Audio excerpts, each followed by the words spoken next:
Hare Krishna to all of you. आप सबको दंडवत प्रणाम। आज के भक्ति इन गृहस्थ सेशन में आप सबका स्वागत है। तो जैसा कि हम टॉपिक पढ़ रहे थे, what does marriage actually means, असल में विवाह बंधन का मतलब क्या होता है, उसका अर्थ क्या होता है, वो उसको हम आज कंटिन्यू करते हैं।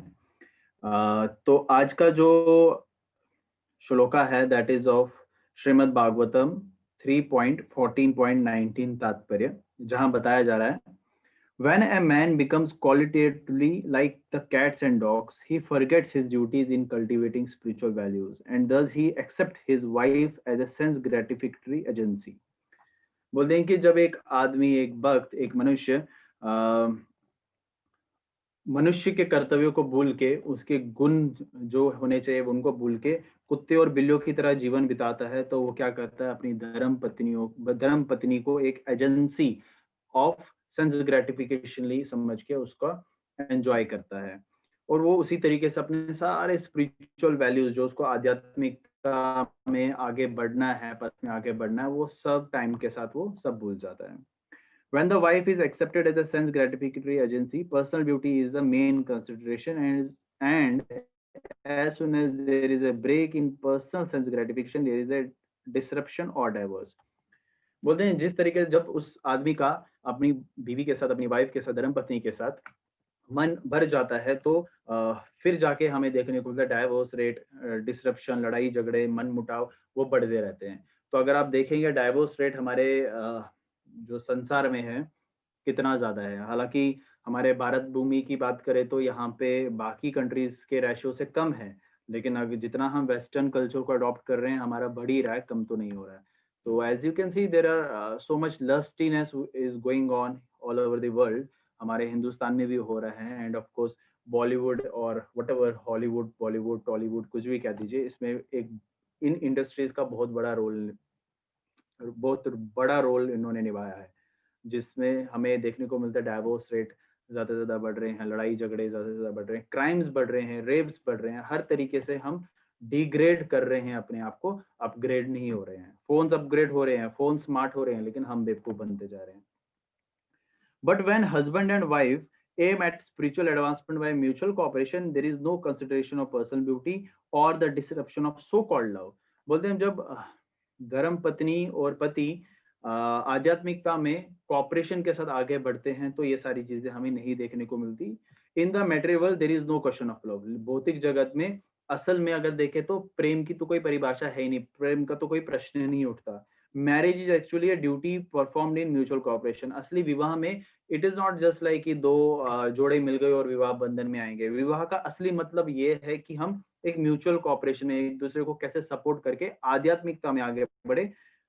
Marriage is actually a duty performed in mutual cooperation as directed in the authoritative scriptures for spiritual advancement. आध्यात्मिकता में कैसे आगे बढ़े, तब जाके हम विवाह बंधन में आते हैं, और इसी को गृहस्थ कहलाया जाता है। गृहस्थ आश्रम की निंदा नहीं करनी होती, क्योंकि ये आश्रम है। तो देखिए, ये है गृहस्थ। अगर जो हम इसका उल्टा कर लेते हैं, तो वो क्या कहलाया जाता है, गृह मेदी कहलाया जाता है। यस। अभी मैं नेक्स्ट श्लोका को पढ़ना चाहूंगा। श्लोका नहीं, ये शिला प्रभुपाद लेटर लिख रहे हैं शिष्य उनके बबरू बहन, बॉम्बे, 4 मार्च 1971 को लिखा गया है। Yes, you may get yourself married provided that you can meet the responsibility of grihastha life. हाँ, तुम विवाह बंधन में आ सकते हो। एक शर्त है कि तुम सारे नियमों का पालन करके गृहस्थ आश्रम में आओ, रेस्पॉन्सिबिलिटी उनको निभाओ। If you Mary, you will have to work to provide for your wife and family, and try to spend at least 50% of Krishna consciousness earning. अगर तुम अब जब तुम विवाह बंधन में आते हो, तो तुम्हें कार्य करना है, क्योंकि तुम्हारे ऊपर रिस्पॉन्सिबिलिटी बनती है अपनी धर्म पत्नी की, अपनी फैमिली की, और उस तरीके से आपको कुछ कमाना है। और शास्त्रों का प्रमाण ये है कि हमें 50%, 50% जो हमारा आय है, वो डायरेक्टली सीधा कृष्ण भावनामृत में जाना चाहिए, यानी कि मंदिरों में जाना चाहिए। A Krishna conscious marriage is not based on sense gratification, but rather mutual cooperation between husband and wife for making advancement in spiritual life. यहाँ बताया जा रहा है कि कृष्ण जो भावना अमृत विवाह है, ये सेंस ग्रेटिफिकेशन के लिए नहीं है। श्रीला प्रभुपाद सबको बता रहे हैं, स्पेशली अपने शिष्यों को तो सबसे हाइलाइटेड फॉर्म में बता रहे हैं कि ये सेंस ग्रेटिफिकेशन एक्टिविटी नहीं है।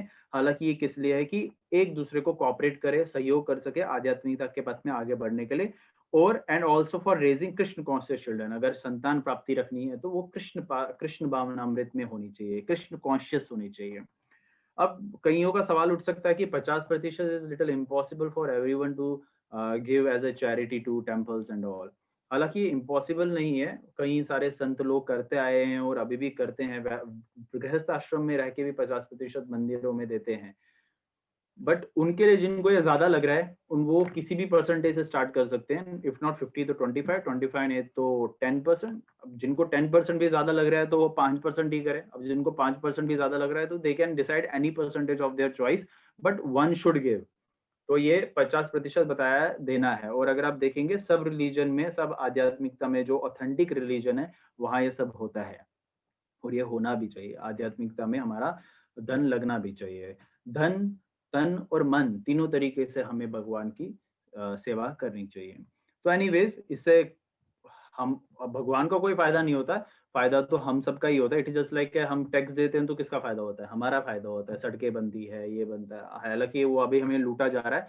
लेकिन आध्यात्मिकता में जब हम आगे लक्ष्मी या भगवान के सहयोग में कुछ लक्ष्मी डोनेट करते हैं, दान देते हैं, तो उससे जो कर्म बंधन जो होता है, अगर हमने कुछ गलत तरीके से पाप कमा दिया या कुछ गलती हो गई, त्रुटि हो गई कार्य में, तो वो खत्म हो जाते हैं।